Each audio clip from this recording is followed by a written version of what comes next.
after it was dark, I came back inside. What I remember, the kids were sleeping, and I could have swore they were sleeping, but it says in the documents that she had them up till 9 or 10 at night. I don't remember them being up that late, so I'll tell you that. I went to bed actually a lot later than Malaya did, I think.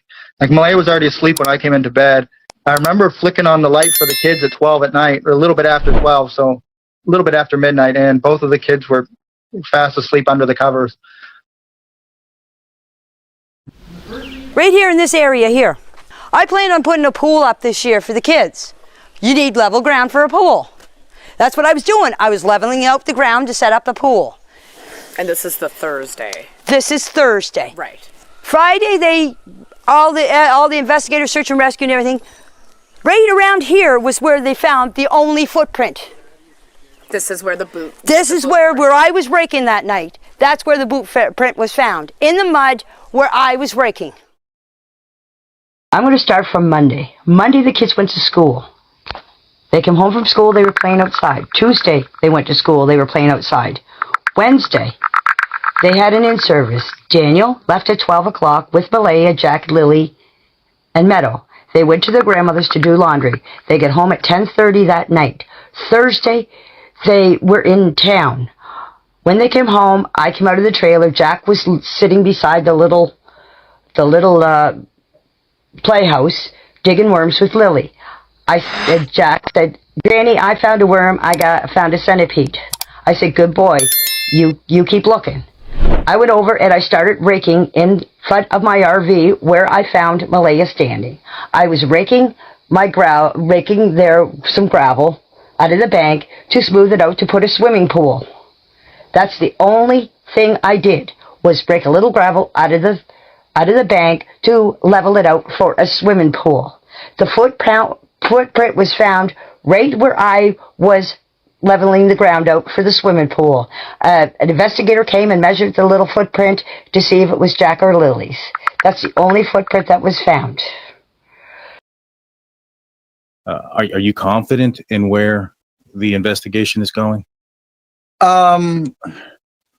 It's a little bit different from my point of view versus, the public eye. But right now, I'm fairly happy with what they're doing. I mean, they're pulling out all the stops. I mean, cadaver dogs or human remains dogs took a long time to come in, but I mean, everything's falling into place like it should.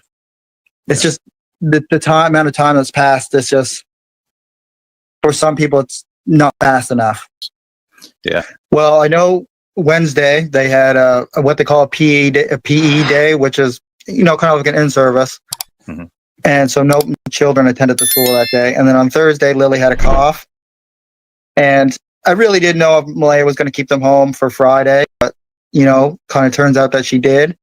And when I woke up that morning, I wasn't expecting the kids to be home. I seen Lily poke her head into the room a couple times that morning. Yeah. And she didn't have a cough. She wasn't sick, not like the day before. So, I wouldn't really have kept them home, because they were kept home a lot because they were sick a lot during the school year.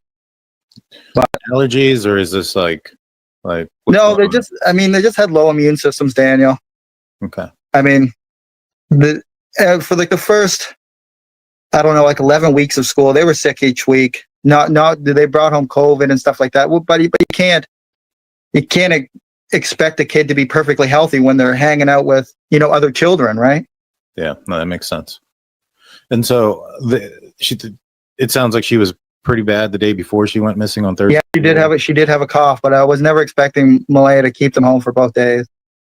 And so that was Malaya's decision then to keep. Yeah, of course. She woke up that morning, on the morning of the disappearance, and marked Jack and Lily both as absent at 6:17 and 6:18 a.m.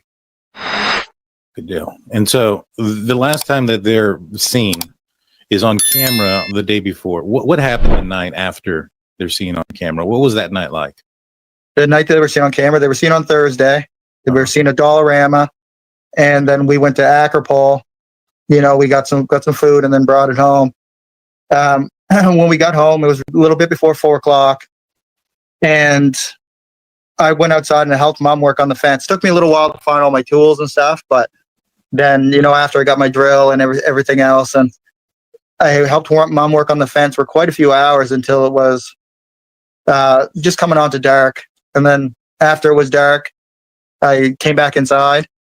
What I remember, the kids were sleeping, but when you're looking back in time, Daniel, it's hard to, kind of remember everything and get a feeling for how the night really was, because it just seemed like a normal night, right? When I came inside, I thought the kids were sleeping, and I could have swore they were sleeping, but it says in the documents that she had them up till 9 or 10 at night.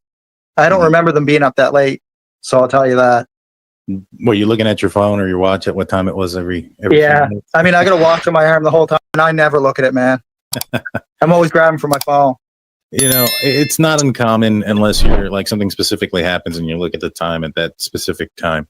I know a lot of people are looking at, certain times where, I think they were asleep by 9:30 and then document say 10 and like, oh my God, there's 30 minutes here that Yeah.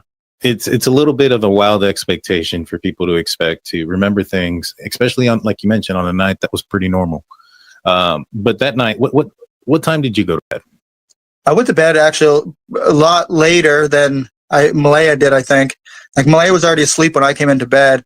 I remember flicking on the light for the kids at 12 at night, or a little bit after 12, so a little bit after midnight, and both of the kids were fast asleep under the covers. So, but I never get a chance to see what clothing they were wearing because the blankets were up on them, right? Did you see the backpack? I don't remember the backpack, the strawberry backpack, but that was always in Lily's room, right? Okay.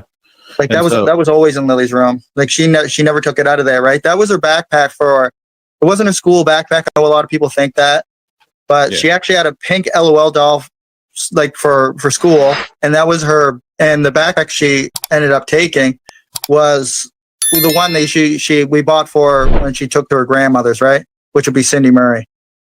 So when she goes on trips, this was the backpack for trips. Yeah. She didn't take her school backpack. She took her one that she takes on trips.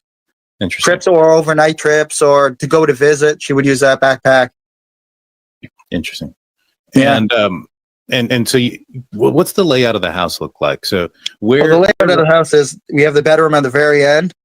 Okay. And then we have Lilly and Jack's room and my other kid's bedroom and the bathroom and the kitchen and the living room. Okay. So how many bedrooms is that? 3 bedroom.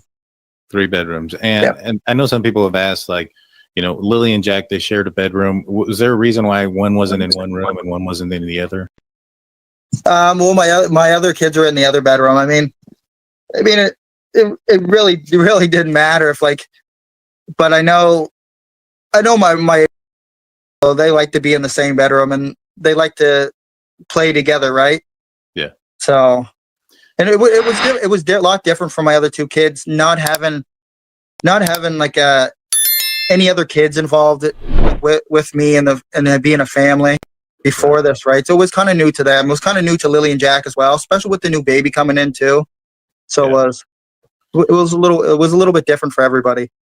And so your other children, they weren't there that night, correct? No, they weren't. They were there the weekend prior. I'm just staying as hopeful as possible. I want them home. I want to hold them. And I want them home. We're all filled with pain and sorrow because we just want them found. We want them home.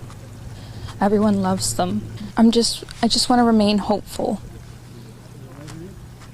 But there's always, in a mother's mind, you're always thinking the worst. Last night was one of the worst nights because I didn't have them in their beds. And I don't want to go through that another night without them. I mean, there's the amount of ribbons I see around. It's in the thousands in Lansdowne. I'm going to keep fighting for the rest of my life to find these kids. That's the only goal I have at this point.